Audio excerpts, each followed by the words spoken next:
কানপুর মাঠে নামার আগেই টি-20 এবং টেস্ট ক্রিকেট থেকে অবসর নেওয়ার ঘোষণা দিয়েছিলেন সাকিব। মিরপুর টেস্ট দিয়ে লাল বলের ক্রিকেটকে বিদায় বলতে চান তিনি। তাই ভারতের মাটিতে এটি ছিল সাকিবের শেষ টেস্ট। বিদায় বেলায় দেশটির কিংবদন্তি ক্রিকেটার বিরাট কোহলির থেকে ব্যাট উপহার পেয়েছেন বিশ্বসেরা এই অলরাউন্ডার। 1 অক্টোবর কানপুর টেস্ট শেষ হওয়ার পর সাকিবকে নিজের একটি ব্যাট উপহার দেন কোহলি। এ সময় বাংলাদেশি অলরাউন্ডারের কাঁধে হাত দিয়ে অনেকক্ষণ কথা বলতেও দেখা যায় তাকে। কোহলি এবং সাকিবের এমন অন্তরঙ্গতা দেখে দুই দেশের মানুষই তার ভীষণ প্রশংসা করেছে। সবার মুখে প্রায় একটাই কথা, কোহলি যত বড় মাপের খেলোয়াড় তার চেয়েও বড় মাপের মানুষ। চলতি মাসে মিরপুরে দক্ষিণ আফ্রিকার বিপক্ষে টেস্ট খেলেই লাল বলের ক্রিকেটকে বিদায় বলতে চান এই অলরাউন্ডার।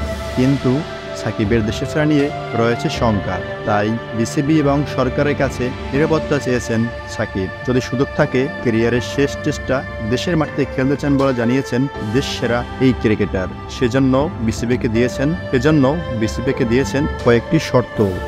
ফলে অন্তর্বর্তীকালীন সরকারের পক্ষ থেকে পর্যাপ্ত নিরাপত্তার আশ্বাস না পেলে সাকিব হয়তো আর দেশে ফিরবেন না। সেক্ষেত্রে ভারতের বিপক্ষে কানপুর টেস্টই হবে সাদা পোশাকে তার শেষ টেস্ট।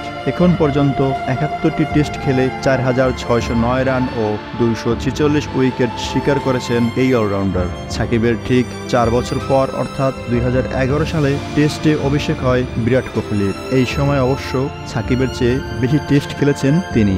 সাকিবকে শ্রদ্ধা দেখিয়ে বরং প্রতিদ্বন্দ্বিতার ঊর্ধ্বে গিয়ে পারস্পরিক সম্প্রীতি ও সম্মানকে তুলে ধরলেন এই ডানহাতি ব্যাটার।